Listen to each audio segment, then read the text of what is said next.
Halo kawan-kawan, kembali lagi dengan saya Ardana PT. Bagaimana kabar Anda hari ini? Tentu masih semangat. Sebagai petani itu harus tetap semangat. Nah, sekarang ini kita akan pergi ke kebun kawan-kawan untuk mulai melakukan proses penanaman ubi jalar. Kita sudah membuat bedengan ubi jalar atau sudah mengolah tanahnya, tinggal kita menanamnya. Mungkin masih ada pekerjaan yang belum terselesaikan pada hari ini, tapi kita sudah bisa siap untuk menanamnya. Untuk lebih jelasnya, mari kita ikuti proses selanjutnya. Ini merupakan proses daripada pembuatan bedengan untuk ubi jalar. Nah, kita menanam ubi jalar ini dengan sistem seperti ini, yaitu kita buat bedengan. Bedengan ini kurang lebih lebarnya 50, kemudian dengan ketinggian 35 sampai 40 cm. Nah, lebar selokan kurang lebih 20, tidak terlalu lebar. Nah, itu ada yang nyangkulnya lagi buat bedengan seperti itu. Ini daerahnya daerah yang agak dingin, yaitu ketinggian dengan 800 dari permukaan laut. Jadi tanahnya gembur kawan-kawan, seperti itu. Tidak bisa buat bongkahan atau tanah yang besar.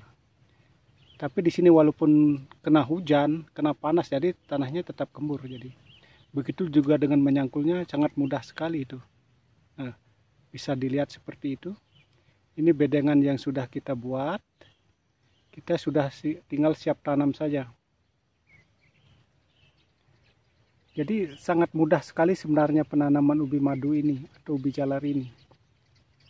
Jadi tidak melakukan proses penyemprotan sebelum olah tanah atau pengisian kapur. Kita tidak pernah melakukan pengisian kapur atau pemberian pupuk kimia. Nanti kalau sudah umur 2 minggu, mungkin kalau tanahnya kurang subur atau kurang unsur haranya, kita tambah dengan urea atau KCl atau ZA bisa juga. Nah, seperti itu. Sangat mudah sebenarnya pembuatan bedengan seperti ini. Bedengan ini seperti kalau kita petani yang suka nanam padi. Nah, prosesnya seperti ini juga, membuat pematang seperti ini. Nah, ubi jalar juga seperti itu. Kita membuat kayak pematang aja ini, banyak ini.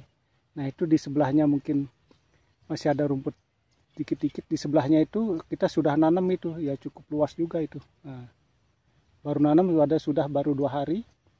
Sedangkan yang ini belum kita tanami sama sekali. Nah, belum ada tanaman sama sekali. Kelihatan kondisi tanahnya sangat gembur sekali ini, tidak ada rumput tumbuh. Memang itu kalau kita nanam ubi jalar, memang seperti yang saya katakan, ini karena daerahnya daerah yang subur, tanahnya gembur, jadi untuk bongkahan yang besar-besar itu tidak ada seperti ini.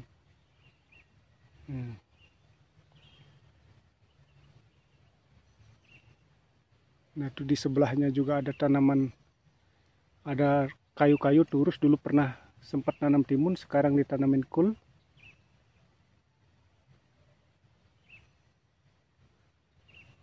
Nanti kita lihat proses daripada penanaman ubi ini gimana. Untuk lebih jelasnya, mari kita lihat sama-sama. Proses penanaman ubi madu sangatlah mudah. Siapapun sebenarnya bisa melakukannya.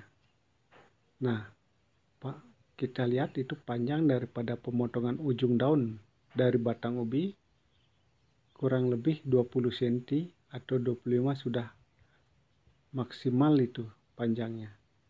Dan cara penanamannya sangat sederhana, dengan memasukkan batangnya ditindih pakai tangan. Ini karena gembur tanahnya sangat mudah. Jadi jarak tanamnya kurang lebih 25 atau 20 cm itu sudah standar yang baik sekali.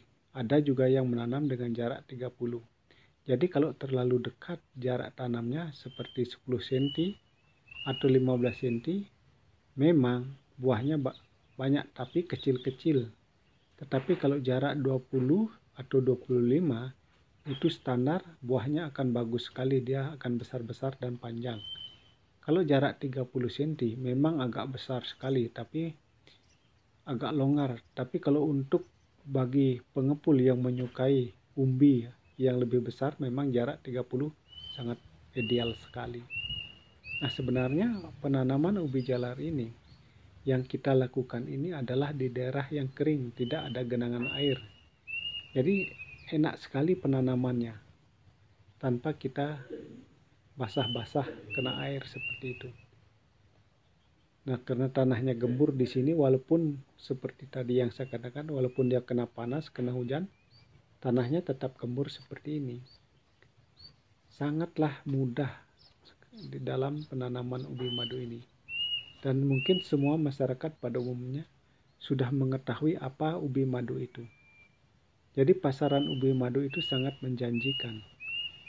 Jadi kalau di daerah pariwisata, itu harganya cukup tinggi, seperti kalau di Taman Safari istilahnya di Puncak, Jawa Barat. Itu kalau yang sudah di open mencapai 25.000 per kilo. Nah, sangat menggiurkan itu harga seperti itu. Tetapi kalau di pasaran biasa itu biasanya mencapai harga 8.000 atau 10.000 dalam kondisi masih mentah. Tetapi pasaran di daerah pertanian atau masih di lahan petani itu mencapai hanya 4.000 sampai 5.000, itu sudah tinggi sekali. Tapi sebenarnya tetap kita mendapat keuntungan. Karena kita ketahui bahwa ubi itu adalah berat sekali kalau ditimbang, lain dengan jenis sayuran lain. Jadi pembeli itu mengambil sendiri, bukan petani yang mengambil ubi itu. Itu yang menguntungkan daripada penanam ubi ini. Nah, semua pasti sudah mengetahui bahwa kalau ubi madu ini semakin lama dia dijemur, itu akan semakin manis dan mengeluarkan madunya, sangat menggiurkan sekali. Jadi untuk bagi para yang tidak mengkonsumsi makanan seperti nasi, memang cocok ubi madu sebagai pengganti nasi juga. Nah, kawan-kawan, siapa yang berminat menanam ubi seperti ini, cobalah menanam ubi madu. Walaupun sebenarnya kita tidak mempunyai lahan atau tempat, bisa kita menggunakan karung bekas. Nah, ini kawan-kawan, ingat sekali lagi bahwa panjang daripada potongan daun ubi madu ini kurang lebih 20 cm atau 25 itu sudah cukup panjang. Kalau terlalu panjang, jadi dia cepat menjalar seperti itu. Karena kalau nanam ubi itu kalau dia pertumbuhannya terlalu subur, jadi umbinya akan kurang seperti itu. Jadi diharapkan pertumbuhan ubi itu harus sedang-sedang, tidak terlalu subur dan tidak terlalu kurus seperti itu. Nah, proses daripada pemupukan bisa kita lakukan setelah berumur 2 minggu.